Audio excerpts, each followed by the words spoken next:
Hi, this is Ronald Corpus Official and welcome to my vlog. And for this content, for this video, ating pag-uusapan o ating tatalakayin, pwede po bang hindi magpa-inject ng anti-rabies vaccine kapag nakagat ng isang pusa?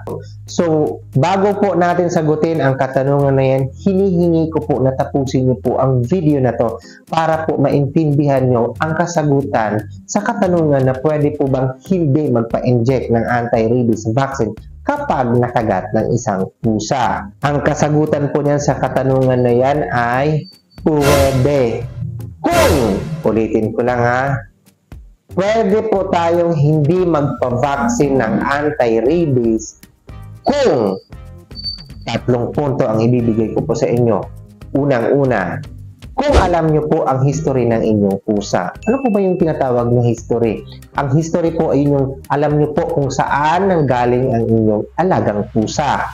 Kung ito po ay ang kanilang mga magulang o both parents, the female and male, is alam po ninyo ang history. So, dapat alam niyo po kung saan nanggagaling ang inyong alagang pusa. Yun yung alamin natin ang history, kung ano po ang pinanggalingan. Yun naman talaga dapat. And pangalawa, ang ating mga alagang pusa po ay wala pong ibang nakasalamuhang ibang hayop. So, ibig sabihin, hindi po siya nakakalabas ng inyong bahay. Pangatlong punto o panghuling punto, ang inyong pusa po ay updated po sa tinatawag na anti-rabies vaccine.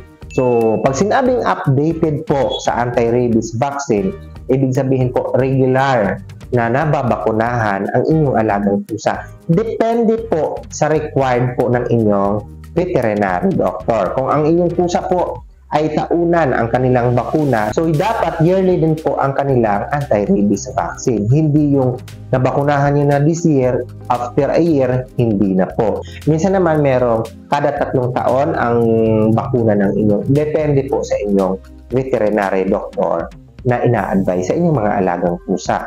Ulitin ko lang, alam nyo dapat ang history ng inyong alagang pusa. Kung saan nanggagaling ang inyong alagang pusa. Baka maya, ang pinanggalingan ng inyong pusa, ang kanilang nanay at tatay, kung saan nyo po nakuha ang inyong alagang pusa, ay nakakalabas o meron pong nakasalamuhang ibang hayop. Maaari po silang infected ang inyong pusa. Pangalawa, hindi dapat nakalabas ang inyong alagang pusa. Dahil kung ito po ay nakalabas, ang ating mga alagang pusa ay wala naman talagang rabies. Sila lang po ang carrier ng rabies. So, magiging carrier lang po sila kung ang inyong pusa ay may nakasalamuhang ibang hayop.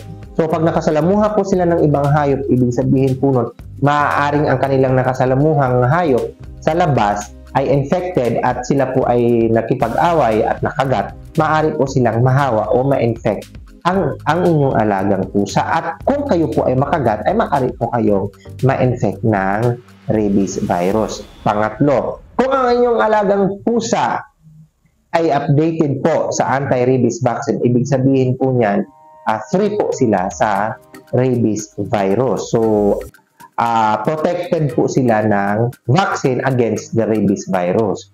So, dapat pag sinabing taunan, taunan. Kung kada 3 taon, kailangan updated po. So, meron pong tinatawag na vet record. So, check niyo po ang record niyo kung ito po ay regular po bang nababakunahan.